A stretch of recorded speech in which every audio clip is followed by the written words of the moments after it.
أتوقف أمام حاجة مهمة جدا، كلام عايز أقوله وأنا عارف أنه ممكن يتضايق أو يرفض أو يزعل مني كثير من جماهير النادي الأهلي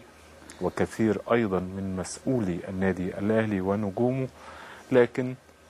أنا عايز أقول اللي أنا حاس بيه والأجر على الله. امبارح فزنا كنادي أهلي ببطولة أفريقيا، بطولة مهمة جدا، كانت صعبة جدا، جاءت في موعدها من أجل أشياء ومعاني كثيرة جدا، ولكن بدأت ألاحظ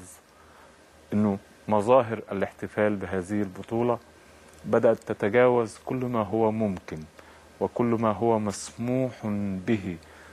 في ظل ظروف صعبة ومحزنة وموجعة. مصر بدأت امبارح بحادثة قطار، القطار المتجه من أسيوط إلى القاهرة، والصبح وعند قرية الخواتكة أتوبيس مدرسة بينقل 60 طالب وطالبة من قريتهم إلى المعهد الأزهري، والقطر دهس الأتوبيس ومات 50 تلميذ وتلميذة،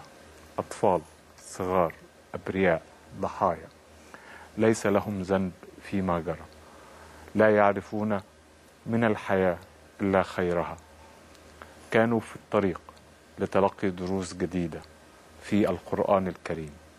وفي علوم الدين الإسلامي بمدرستهم أو بمعهدهم الأزهري. مصر كلها أصابها الحزن، مصر كلها بكت هؤلاء الأطفال، 50 بيت، 50 أب،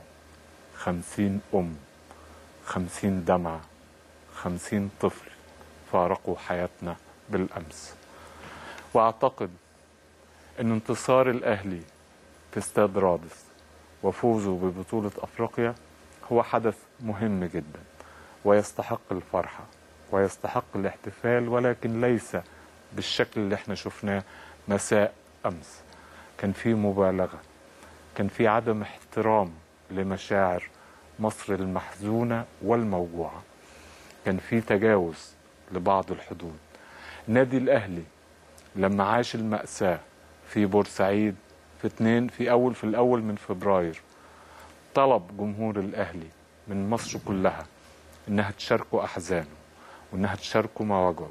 وإنها تشاركوا دموعه، وبالفعل استجابت مصر كلها. أعتقد أن جمهور الأهلي كان مطالب أمس أن يرد الجميل لمصر وأن يشارك مصر أحزانها وأن يشارك مصر مواجعها. هي دي الحياة،